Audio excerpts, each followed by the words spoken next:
Movie के starting scene में हम एक आदमी को देखते हैं जो कि जिक्सो की ट्रैप में फंसा हुआ था। वो एक किलर था जिसे सिर्फ 5 साल की ही सजा हुई थी। अब जाहिर है कि जस्टिस नहीं हुआ, तो यहाँ पर जिक्सो अपना जस्टिस करना चाहता था। उसे एक टेबल पर मजबूती से बांधा गया था और उसके ऊपर एक काफी बड़ा ब्लेड सेटअप किया गया था। वो ब्लेड आहिस्ता आहिस्ता नीचे आता जाएगा और उसे कट करता जाएगा, और अगर वो इस ट्रैप से बचना चाहता है तो उसे अपने दोनों हाथों को क्रश करना होगा, और जब वो अपने दोनों हाथों को क्रश कर लेगा तब वो इस ट्रैप से आजाद भी हो जाएगा। और ऐसा करने के लिए उसके पास 60 सेकंड्स है। उसका टाइम स्टार्ट हो जाता है और वो ब्लेड आहिस्ता आहिस्ता नीचे आने लगता है। वो काफी डर जाता है और ना चाहते हुए भी उसे अपने दोनों हाथों को सेक्रीफाइस करना पड़ता है, लेकिन इसके बावजूद भी वो ब्लेड नहीं रुकता और उसे काटने लगता है। वो ब्लेड उसे काटता रहता है और देखते ही देखते उसके 2 टुकड़े हो जाते हैं और एक बहुत ही ज्यादा दर्दनाक तरीके से उसकी मौत हो जाती है। इसी दौरान हम नोटिस करते हैं कि वहाँ पर छुप कर कोई ये सब कुछ देख रहा होता है। अब क्योंकि इस ट्रैप ने जिक्सो के रूल्स के अकॉर्डिंग काम नहीं किया, तो जाहिर है कि ये ट्रैप जिक्सो का तो बिल्कुल भी नहीं है, बल्कि ये किसी और का ही ट्रैप था। इसके बाद हम 4th पार्ट के लास्ट में आ जाते हैं, जहाँ पर डिटेक्टिव पीटर उस नर्स के हस्बैंड को मार डालता है और हॉफमैन उसे वहीं पर बंद करके वहाँ से चला जाता है। तब पीटर काफी वरीड हो जाता है कि वो कहाँ पर फंस गया है, और उसे एक सीक्रेट डोर मिलता है, और जब वो उस डोर को ओपन करता है तब उसके पीछे उसे एक टेप रिकॉर्डर मिलता है और वो उसे प्ले करता है, जिस पर जिक्सो ही बोल रहा था। जिक्सो उसे वार्निंग देते हुए आगे जाने से मना करता है, लेकिन वो जिक्सो की वार्निंग को इग्नोर करके उसे सीक्रेट रास्ते से आगे बढ़ता है। आगे उसे एक पिग मास्क पहना पर्सन मिलता है जो कि उसे बेहोश कर देता है, और उसकी आंख एक ग्लास बॉक्स में खुलती है और वो देखता है कि वो एक ट्रैप में फंसा हुआ है। उस ग्लास बॉक्स में आहिस्ता आहिस्ता पानी भरने लगता है और देखते ही देखते वो पानी से भर जाता है। यहाँ पर पीटर को कंफर्म हो जाता है कि अब उसकी मौत आ चुकी है। ये उसके लिए जिक्सो की तरफ से एक पनिशमेंट थी, क्योंकि उसने जिक्सो की वार्निंग को इग्नोर किया था। पीटर समझ चुका था कि अब कुछ भी नहीं हो सकता, और इसीलिए वो एक पेन को अपने गले में घुसा लेता है और तब जाकर वो सुकून का सांस लेता है। पुलिस भी वहाँ पर पहुंच जाती है और हॉफमैन उस नर्स की बेटी को लेकर वहाँ से बाहर आ जाता है। उस बच्ची को जिक्सो ने कहीं पर छुपा दिया था और सब लोगों को ये लग रहा था कि शायद जिक्सो ने उसे मार डाला, लेकिन जिक्सो बच्चों को नुकसान नहीं पहुंचाता। यहाँ पर हॉफमैन दिखावा कर रहा था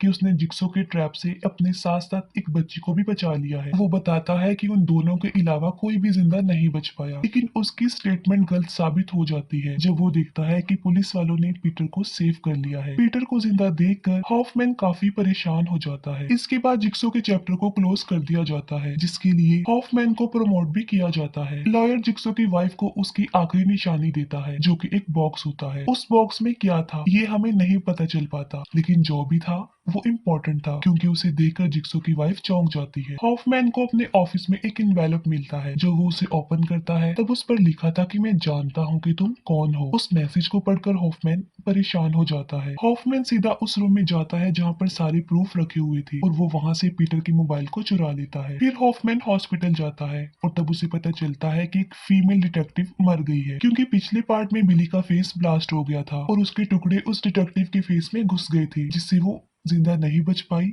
और मर गई। पीटर गुस्सा होते हुए हॉफमैन को बताता है कि उसने मरने से पहले हॉफमैन का नाम लिया था, और वो उससे इस बात का आंसर मांगता है, क्योंकि पीटर को हॉफमैन पर पूरा शक था कि आखिर कोई कैसे जिक्सो के ट्रैप से जिंदा बचकर वापस आ गया हो और उसे कोई चोट भी ना आई हो, क्योंकि ऐसा होना इम्पॉसिबल था। हॉफमैन उसे किसी भी बात का जवाब देना जरूरी नहीं समझता और उसे बुरा भला कहकर वहाँ से चला जाता है। हॉफमैन के वहाँ से जाते ही पीटर का सीनियर ऑफिसर वहाँ पर आता है। वो सीनियर ऑफिसर पीटर को इस केस से हटा देता है, क्योंकि वो उसे मेडिकल लीव दे देता है, और वो पीटर को ये भी बताता है कि पुलिस ने तो जिक्सो के केस को बंद कर दिया है, लेकिन एफबीआई में अभी भी इसकी इन्वेस्टिगेशन चल रही है। हॉफमैन एक सीक्रेट लोकेशन पर पहुंचता है जहां पर उसने एक गेम को सेटअप किया था। अब क्योंकि उसने जिक्सो की सीट ले ली थी, तो इसीलिए वो उसकी प्रोसेस को आगे बढ़ा रहा था। उस गेम की मॉडल को दिखाते हुए गेम स्टार्ट हो जाती है, जिसमें 5 लोग थे। उनके गलों को चेंड किया गया था, जो कि एक केबल से कनेक्टेड थे। उनके लॉक की चाबी उनके सामने शीशे के बॉक्स में पड़ी हुई थी, लेकिन जो भी की लेने के लिए आगे बढ़ेगा तब उन सबका टाइमर स्टार्ट हो जाएगा, और खुद को उस ट्रैप से आजाद करने के लिए उनके पास सिर्फ 60 सेकंड्स हैं। अगर दिए गए टाइम के अकॉर्डिंग उन्होंने अपने लॉक नहीं खोले तो वो वायर्स पुल होंगी और पीछे लगी ब्लेड्स में फंसकर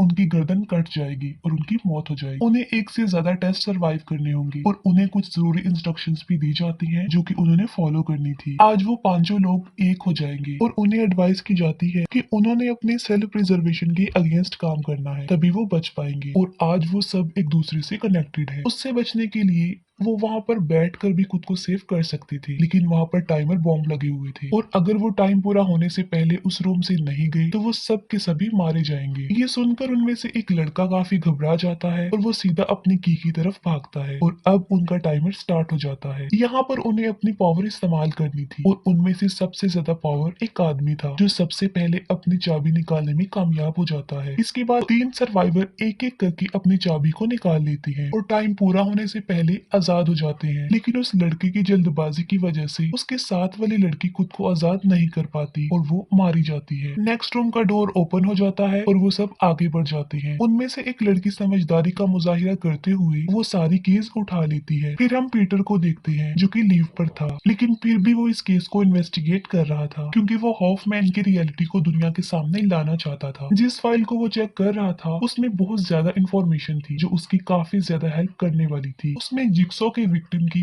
एक काफी लंबी लिस्ट थी। उस फाइल में पीटर देखता है कि जिक्सो का तीसरा विक्टिम वही आदमी है जिसे हमने मूवी के स्टार्ट में देखा। इस फाइल को देखकर पीटर समझ जाता है कि हॉफमैन काफी अरसे से ही जिक्सो के साथ था। ये सब फाइल काफी ज्यादा कॉम्प्लेक्स थी और उसके लिए इम्पोर्टेंट भी, इसलिए वो सारी जिक्सो फाइल को लेकर वहां से चला जाता है और वो जिक्सो के तीसरे विक्टिम यानी उसी आदमी के बारे में सर्च करता है जिसे हमने मूवी के स्टार्ट में मरते हुए देखा था। उस आदमी ने एक लड़की को मारा था और वो लड़की कोई और नहीं बल्कि हॉफमैन की सिस्टर थी। यहाँ पर सारी बात खुल चुकी थी कि उस आदमी को किसी और ने नहीं बल्कि हॉफमैन ने ही मारा था, तभी उसके लिए बचने का कोई चांस नहीं था। यहाँ पर सारी बातें पीटर को अच्छे से समझ आ जाती है। हॉफमैन के विक्टिम्स दूसरे रूम में पहुंच जाते हैं और उस रूम में भी टाइम बॉम्ब लगे हुए थे। उनसे बचने के लिए वहाँ पर 4 चेम्बर्स थे जो लॉक्ड थे और उनकी चाबी ऊपर लगे बीकर्स में थी, लेकिन यहाँ पर मुसीबत की बात ये थी कि उन 4 में से 3 चेम्बर्स की चाबियां ही वहाँ पर थी। टाइम पूरा होने से पहले उन्हें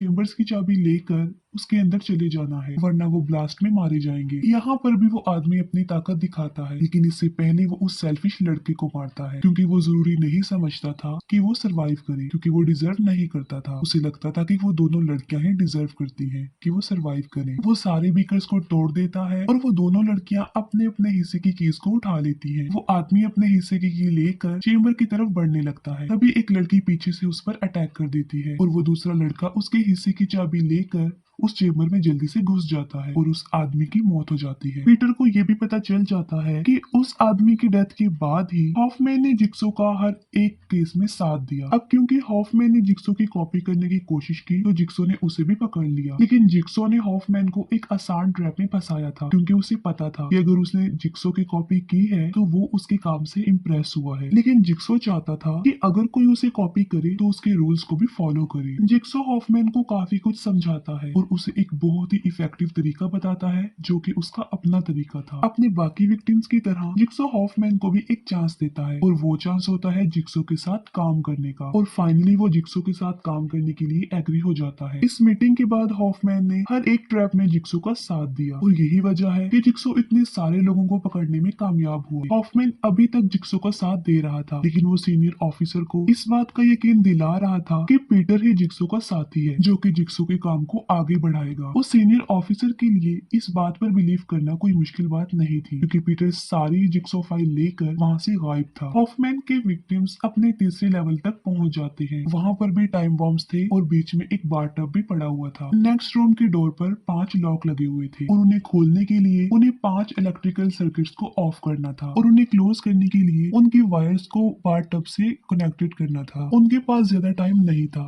इसीलिए वो डिसाइड करते हैं कि उनमें से एक उस बार टब में लेटेगा और वो सारी वायर्स को उससे कनेक्ट करके उस रूम का लॉक ओपन कर लेंगे। अब जाहिर है जो बार टब में लेटेगा इलेक्ट्रिक शॉक लगने की वजह से उसकी मौत तो कंफर्म थी और कोई भी अपनी जिंदगी को सेक्रीफाइस करने के लिए एग्री नहीं होता, लेकिन यहाँ पर भी उन्हें अपनी पावर का इस्तेमाल करना पड़ता है। उनमें से एक लड़की हिम्मत दिखाती है, वो एक दूसरी लड़की को स्टैप करती है और वो मिलकर उसे बार टब में लिटा देती है और बाद में सारी इलेक्ट्रिकल वायर्स को उससे कनेक्ट कर देती है और टाइम से पहले ही वो उस डोर को ओपन करने में कामयाब हो जाते हैं। लेकिन जो लड़की बाथ टब में लेटी थी उसकी मौत हो जाती है और वो दोनों आगे बढ़ जाते हैं। जिक्सो की वाइफ उस सीनियर ऑफिसर के पास जाती है और वो कहती है कि पीटर उसका पीछा कर रहा है। अब जाहिर है कि वो झूठ बोल रही थी, लेकिन इसके पीछे रीजन क्या होती है ये पता नहीं चलता और उस सीनियर ऑफिसर का शक और ज्यादा मजबूत हो जाता है कि पीटर ही जिक्सो का साथी है। पीटर अभी भी जिक्सो के क्राइम सीन्स को इन्वेस्टिगेट कर रहा था। हमें दिखाया जाता है कि जो गेम अभी चल रही है उसके 5 विक्टिम्स की पिक्चर्स पहले ही जिक्सो ने हॉफमैन को दे दी थी जब उसकी आखिरी सांसें चल रही थी। पीटर का बचना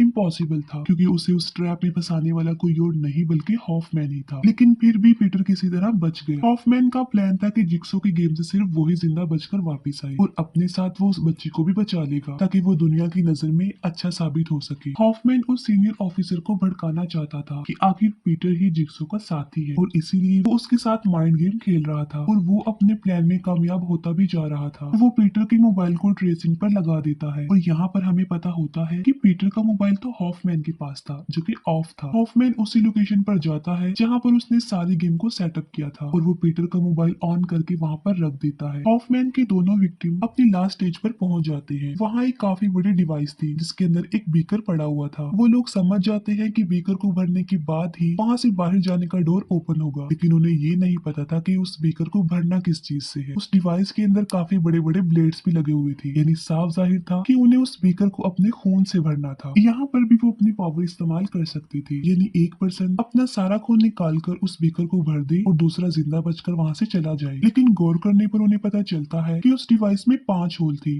यानी 5 लोगों की जगह थी। उन्हें ये समझ नहीं आ रही थी कि ऐसा क्यों। असल में उन्होंने यहाँ पर 5 लोगों नहीं होना था। वो फीमेल सर्वाइवर देखती है कि जो चाबियां वो अपने साथ लाई है वो सब सेम है, यानी एक चाबी से उन सब के लॉक खुल सकते थे। और दूसरी स्टेज पर अगर उनके पास 3 चाबियां थी तो एक चेम्बर में 2 लोग भी आ सकते थे, यानी दूसरी स्टेज में भी 5 लोग बच सकते थे। और तीसरे लेवल में उन्होंने 5 कोर कनेक्ट करने थे, यानी पांचों अगर एक एक भी पकड़ते तो वो थोड़ा सा करंट बर्दाश्त कर लेते और उसे बाथटब के साथ जोड़ देते और वो पांचों ही वहां से निकलकर जिंदा बचकर वापस आ सकते थे। और इस स्टेज पर आकर वो सब अपना अपना खून निकालते और वो बीकर भर जाता और वो पांचों वहां से निकल सकते थे। लेकिन अब उन दोनों ने ही उस बीकर को अपने खून से भरना था, जो कि काफी मुश्किल भी था। पीटर का मोबाइल ट्रेस कर लिया जाता है और सीनियर ऑफिसर उसकी लोकेशन के लिए निकल पड़ता है। पीटर हॉफमैन का पीछा कर रहा होता है और वो उसका पीछा करते करते उसी घर में चला जाता है जिसे हमने पार्ट 2 में भी देखा था। पीटर एक सीक्रेट डोर से नीचे आता है। दूसरी तरफ वो दोनों टाइम वेस्ट किए बगैर उस स्पीकर को अपने खून से भरने लगते हैं। यहाँ पर उन पांचों ने मिलकर ये करना था, लेकिन अफसोस की बात यह है कि वो दोनों ही मिलकर अब काम कर रहे हैं। टाइम पूरा होने से पहले ही वो उस स्पीकर को भर देते हैं। सीनियर ऑफिसर भी उस लोकेशन पर पहुंच जाता है जहाँ पर हॉफमैन ने ये सारी गेम कंडक्ट की थी और वहीं पर वो पीटर का मोबाइल देखता है और यहाँ पर उसका शक यकीन में बदल जाता है कि पीटर ही जिक्सो का अगला साथी है। लेकिन वहीं पर उस सीनियर ऑफिसर को वो दोनों सर्वाइवर्स भी मिल जाते हैं जो कि इस गेम का हिस्सा थे और वो अपनी फाइनल स्टेज को पार करके बाहर आ जाते हैं। पीटर एक रूम में जाता है जहाँ पर उसे एक ट्रैप मिलता है जो कि कांच के टुकड़ों से भरा हुआ था। पीटर उसमें रखे गए टेप रिकॉर्डर को प्ले करता है और जब वो टेप को सुन रहा होता है तभी वहाँ पर खुद हॉफमैन भी पहुंच जाता है। उन दोनों में फाइट होती है और पीटर हॉफमैन को ही उस बॉक्स में बंद कर देता है। यहाँ पर वो सोच रहा होता है कि उसने हॉफमैन को पकड़ लिया है, लेकिन वो गलत था क्योंकि तभी वो बॉक्स फ्लोर में फिट होने लगता है और उस रूम की दीवारें आगे आने लगती है, यानी पीटर वहाँ पर क्रश होकर मरने वाला है। यहाँ पर भी पीटर ने हॉफमैन की बात को इग्नोर कर दिया जैसे उसने पहले किया था कि उसे इस बॉक्स में जाना है जिससे वो जान से नहीं मरेगा बल्कि सिर्फ उसे थोड़ी सी चोटें आएंगी। लेकिन पहले की तरह किस्मत ने इस बार उसका साथ नहीं दिया और इस बार वो सच में ही मारा जाता है। और दूसरी तरफ उसे जिक्सो का साथी भी कंसीडर कर दिया जाता है, लेकिन जिक्सो का असली साथी अभी भी जिंदा बच गए और इसके साथ ही ये मूवी यहीं पर एंड हो जाती है।